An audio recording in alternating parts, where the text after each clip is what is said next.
6 ಪಾದಚಾರಿಗಳ ಮೇಲೆ ಹರಿದಿದ್ದ Lamborghini car ಅಪಘಾತ ಪ್ರಕರಣಕ್ಕೆ ಮತ್ತೊಂದು ಟ್ವಿಸ್ಟ್ ಸಿಕ್ಕಿದೆ.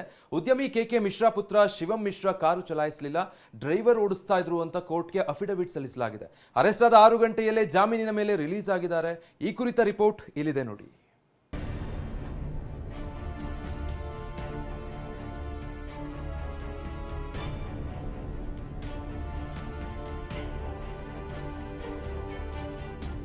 ಘೋರಾತಿ ಘೋರ 6 ಮಂದಿ ಪಾದಚಾರಿಗಳ ಮೇಲೆ ಲ್ಯಾಂಬೋರ್ಗಿನಿ ಕಾರು ಹರಿಸಿದ್ದ ಉದ್ಯಮಿ ಪುತ್ರನಿಗೆ ಅರೆಸ್ಟ್ ಆದ ಕೆಲವೇ ಗಂಟೆಗಳಲ್ಲಿ ಬೇಲ್ ಸಿಕ್ಕಿದೆ.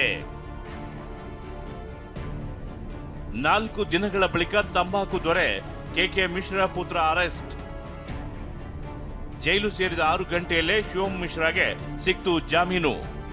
ಉತ್ತರ ಪ್ರದೇಶದ ಕಾನ್ಪುರದಲ್ಲಿ ಫೆಬ್ರವರಿ 8ರಂದು ಘನಘೋರ ಅಪಘಾತವೊಂದು ಸಂಭವಿಸಿತು. ತಂಬಾಕು ದೊರೆ ಕೆಕೆ ಮಿಶ್ರಾ ಪುತ್ರ ಶಿವಂ ಮಿಶ್ರಾ ಚಲಾಯಿಸುತ್ತಿದ್ದ ಲ್ಯಾಂಬೋರ್ಗಿನಿ ಕಾರು ಹರಿದು 6 ಪಾದಚಾರಿಗಳು ಗಾಯಗೊಂಡಿದ್ರು. 4 ದಿನಗಳ ಬಳಿಕ ತಂಬಾಕು ಉದ್ಯಮಿ ಪುತ್ರನನ್ನ ಕಾನ್ಪುರ ಪೊಲೀಸರು ಬಂಧಿಸುವಲ್ಲಿ ಯಶಸ್ವಿಯಾಗಿದ್ರು. ಆದರೆ ಅರೆಸ್ಟ್ ಆದ ಕೇವಲ 6 ಗಂಟೆಯಲ್ಲೇ ಶಿವಂ ಮಿಶ್ರಾಗೆ ಕಾನ್ಪುರ ನ್ಯಾಯಾಲಯದಲ್ಲಿ ಜಾಮೀನು ಸಿಕ್ಕಿದೆ. ಇಲ್ಲಿ ನೋಡಿ, ಹೀಗೆ ಲ್ಯಾಂಬೋರ್ಗಿನಿ ಮುಂದೆ ಫೋಟೋಗೆ ಪೋಸ್ ಕೊಡ್ತಿರುವ ಈತನೇ ಶಿವಂ ಮಿಶ್ರಾ.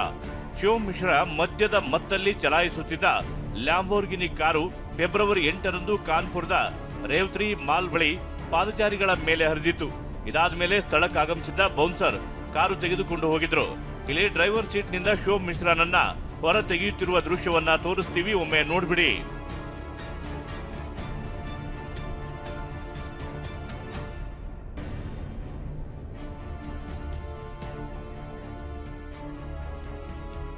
ನಾವು ಈ ದೃಶ್ಯ ತೋರಿಸ್ತಿರೋದಕ್ಕೂ ಒಂದು ಕಾರಣವಿದೆ.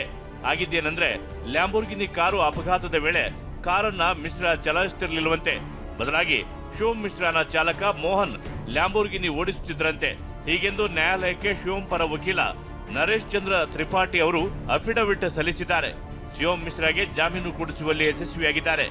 माननीय सर्वोच्च न्यायालय की गाइडलाइन और बीएनएसएस के प्रावधानों को दृष्टिगत रखते हुए ये आदेश पारित किया है, रिमांड रिफ्यूज किया है।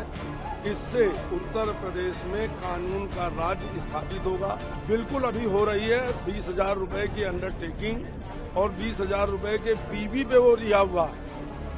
एक तरीके से ये माना अगर कहा जाए तो कोई बुरा नहीं होगा। ಶಿವಂ ಮಿಶ್ರಾಗೆ ಜಾಮೀನು ನೀಡಿರುವ ಕಾನ್ಪುರದ ಎಸಿಎಂಎಂ ಕೋರ್ಟ್ 20,000 ರೂಪಾಯಿ ವೈಯಕ್ತಿಕ ಬಾಂಡ್ ನೀಡುವಂತೆ ಸೂಚಿಸಿದೆ. ಕೋರ್ಟ್ ಆದೇಶ ಜೈಲು ತಲುಪುತ್ತಿದ್ದಂತೆ ಶಿವಂ ಮಿಶ್ರಾನನ್ನ ಜೈಲಿನಿಂದ ಬಿಡುಗಡೆ ಮಾಡಲಾಗಿದೆ. Bureau report, TV9.